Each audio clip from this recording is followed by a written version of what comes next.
আচ্ছা, দ্বিতীয় ভিডিওতে আমরা পরের ইন্টিগ্রেশনটা গেলাম, যেটা কট ইনভার্স অফ ওটা ছিল সেটাকে ট্যান ইনভার্স করে এরকম কায়দা করে দুটো ইন্টিগ্রালে ভেঙেছি, integration tan inverse x, integration tan inverse of x minus one, I1 I2 করে নিয়েছি। করে নেওয়ার পর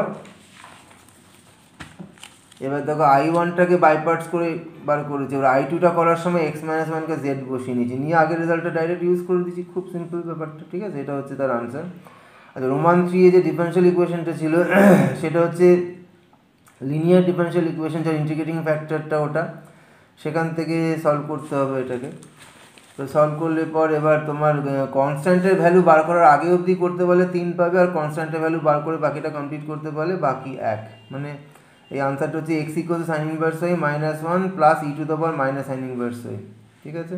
আচ্ছা, ওর অরে আরেকটা ডিফারেনশিয়াল ইকুয়েশন ছিল, সেটা তো ওই একই ব্যাপার আর কি। ওখানে আর কি তোমার ইনডেফিনিট সলিউশন মানে জেনারেল সলিউশন করতে পারলে সেই অবধি করতে পারলে তুমি 3 মার্কস পাবে। ওই sine of y by x equals to ln of, আচ্ছা লিন অফ মড এক্স কিন্তু তোমরা লিখছো না, লিন অফ মড এক্স লেখা উচিত কিন্তু। আর তারপরে y of one equals to pi by four, এটাকে অ্যাপ্লাই করে সি এর ভ্যালু 1/√2 বার করে করলে বাকি 1 মার্কস পাবে।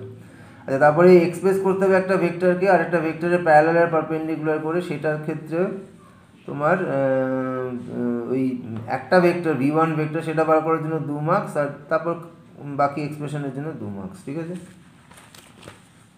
আচ্ছা, তারপর একটা ওই তোমার ট্রায়াঙ্গেল ল থেকে প্রুফ করার ছিল, সেটা ডট প্রোডাক্ট করে করতে হবে, সেটাও অনেকে কি বিচ্ছিরি করেছো, করতে পারোনি অনেকেই। তো যাই হোক, এটা কমপ্লিট করতে পারলে তবেই 4 মার্কস পাওয়া গেছে। আচ্ছা, তারপর ডেফিনেট ইন্টিগ্রাল ছিল, সেখানে তোমার এই দুটো ইন্টিগ্রালে এভাবে ভেঙে দেখাতে পারলে 1 মার্কস পাবে, আর বাকিটা কমপ্লিট করার জন্য 3 মার্কস, ঠিক আছে? এটা তো প্রুফ দ্যাট ছিল, রেজাল্ট তো দেওয়াই ছিল। তো কীভাবে করা হচ্ছে সেটা তোমরা এখান থেকে দেখতে পারো, আর তোমাদের তাছাড়া স্ক্যান কপি দিয়ে দিয়েছি, সেখান থেকেও দেখতে পারো। যে তারপরের অঙ্কটা এভাবে হবে π/2, এটা অনেকে গোজামিল দিয়েছে। এখানে যেটা হচ্ছে কি, ডেফিনেশনটা খেয়াল করো, ডেফিনেশন হচ্ছে 0 to n-1 হয়, না তো 1 to n হয়। তো 0 to তোমার 1 to n-1 করলে কিন্তু হবে না, সেই জন্য একটা টার্ম এক্সট্রা অ্যাড করে সাবট্রাক্ট করতে হয়েছে, যেটা লিমিট 0 হয়ে যাচ্ছে, যার জন্য কিন্তু ওটা না দেখালে কিন্তু কোনো মার্কস পাওয়া যায়নি, ঠিক আছে? তারপরের অঙ্কটাতে হচ্ছে গিয়ে বাইনোমিয়াল ডিস্ট্রিবিউশনের অঙ্ক ছিল। তো ওটাকে let the binomial distribution be B ব্র্যাকেটে NPQ, এখান থেকে করে তুমি যদি তোমার কিউ বার করতে পারো, সেখানে 1 মার্কস পাবে, সেখান থেকে অটোমেটিক্যালি পি বেরিয়ে যাবে, তারপর ডিস্ট্রিবিউশনটা লেখার জন্য 3 মার্কস। অনেকে ডিস্ট্রিবিউশন পৌঁছে ওই আর ইকুয়াল টু 0 1 2 3 32 এইটা লেখনি, এটার জন্য 1 মার্কস কাটা গেছে, ওটা কিন্তু দরকার লিখতে হবে।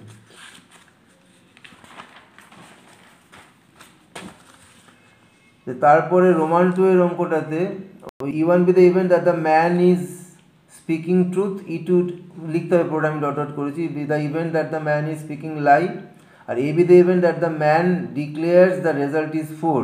মনে রাখবে, বারবার বলছি, প্রায়োরিটি করতে গেলে ইভেন্টগুলো ডিফাইন করার তোমার দায়িত্ব কর্তব্যের মধ্যে পড়ে, ওটা না করলে কিন্তু মার্কস কাটা যাবে। ওটার পরে তুমি কী বার করতে হবে সেটা লিখলে, লেখার পরে ওটা বেস থিওরেম অ্যাপ্লাই করে আনসারটা 3/13 হবে। এটা অনেকেই খুব গোজামিল দিয়েছে, ওটা করতে যেও না, কারণ যারা খাতা দেখবেন তারা ব্যাপারটা জানেন, কিন্তু তাদেরকে তোমরা বোকা বানাতে পারবে না, বরং বোকা বানাতে গিয়ে তাদের বিরক্তির উদ্রেক করবে, যেটা প্রতিফলন তোমাদের আনসার পেপারে অন্য জায়গায় পড়বে। সুতরাং সাবধান, এই কাজটা করতে যেও না। আর 4 এর রোমান 1, ওখানে তোমার আমার মতে, আমি বারবার ক্লাসেও বলেছি যে কোয়েশ্চেনটা ফর্ম করার থাকে এলপিপি, সেটা অ্যাটেম্প করবে, তাতে তো কম সময় লাগে। যাই হোক, এখানেও কোনো পার্ট মার্ক নেই, এটা পুরোটা কমপ্লিট করতে পারলে তবেই তুমি 5 মার্কস পাবে, ঠিক আছে? এই হচ্ছে এলপিপির ফাইনাল ফর্মেশন। আচ্ছা, দ্বিতীয় অঙ্কটাতে একটু পার্ট আছে, সেখানে তোমার ছবিটা পুরোটা কমপ্লিট করতে পারলে, ঠিকঠাক ছবি মানে পয়েন্টসগুলো, অনেকে কোঅর্ডিনেট লেখনি কিছু না, ছবিটা কিন্তু এরকম হতে হবে যেরকম আমি এঁকেছি, ঠিক আছে? এটাতে 2 মার্কস পাবে। 2 মার্কসের পর হচ্ছে গিয়ে তোমার টেবিল বানিয়ে বাকিটা কমপ্লিট করতে পারলে তবে 3 মার্কস, ঠিক আছে? আচ্ছা, যেটা নর্মালের কন্ডিশন বার করেছিল, সেটাও অনেকে বিচ্ছিরি করেছে। তো ওটাতে আমি যেটা পছন্দ করি, বা আমি যেটা নিজেও করি, সেটা হচ্ছে প্যারামেট্রিক পয়েন্ট ধরে নিলে ওই শেষে গিয়ে x1 y1 স্যাটিসফাই করে সেটা দেখাতে হয় না। আর বহু ক্ষেত্রে দেখেছি x1 y1 যে স্যাটিসফাই করে কার্ভটাকে, সেটা না বলেই অনেকে বসিয়ে দিয়েছে, ওটা করলে কিন্তু চলবে না। তো এটা এইভাবে করলে বেটার হয়, ঠিক আছে? এটাতে পুরোটা কমপ্লিট করার জন্য 5 মার্কস, এখানে কোনো পার্ট মার্কস দেওয়া হয়নি। তারপরে ওই ডিফারেনশিয়াল ইকুয়েশন, এখানে একই নিয়ম, এখানে ওই তোমার জেনারেল সলিউশনটা বার করতে পারলে 4 আর বাকি সি এর ভ্যালু বার করতে পারলে 1, ঠিক আছে। আচ্ছা, তারপরে যে ম্যাক্সিমা মিনিমাটা এটা খুবই দুর্ভাগ্যজনক, হ্যাঁ, এবং অনেকেই পারেনি, মানে আর ঋষিরা যে একটা বিচ্ছিরি প্রসেস করেছে আর কি। তো ওকে বলবো এই সলিউশনটা একটু দেখে নিতে, এটাতে অনেক বেটার হচ্ছে, ওর থেকে অনেক ছোট ক্যালকুলেশন আছে। একটা কথা মনে রাখবে, থিটার কথা বলেছে বলে থিটা দিয়েই করতে হবে এরকম কোনো কথা নেই, তুমি সাইডস দিয়ে করে শেষে থিটাটা বার করে নিতে হবে, যেটা আমি করেছি। এটা দেখে নিলে আশা করি বুঝতে পারবে আমি কী বলতে চাইছি, ঠিক আছে।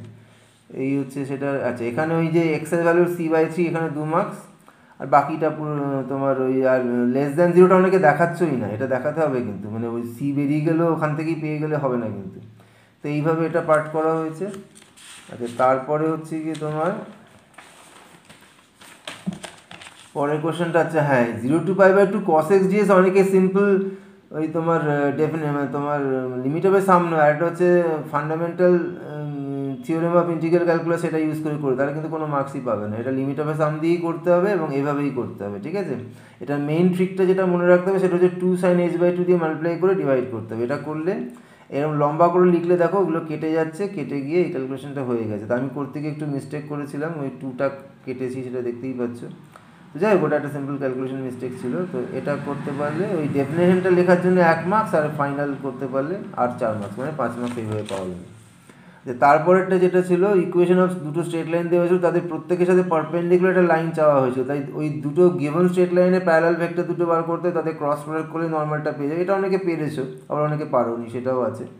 তো সেখান থেকে এটা হয়ে যাবে, এটা যদি কমপ্লিট করতে পারি 5 মার্কস, এটা কোনো পার্ট মার্ক নেই। আচ্ছা, তারপরেরটা তো দুটো প্লেনের সাথে পারপেন্ডিকুলার, তো সেক্ষেত্রে ওই কোপ্ল্যানারিটি কন্ডিশন ইউজ করলে বেটার হয়।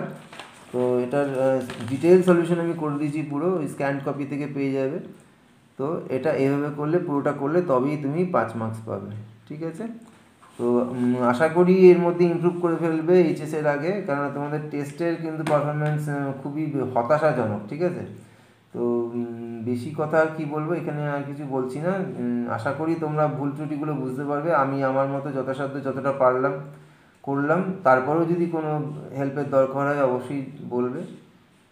আচ্ছা, এখানে শেষ করছি। শুভরাত্রি, গুড নাইট।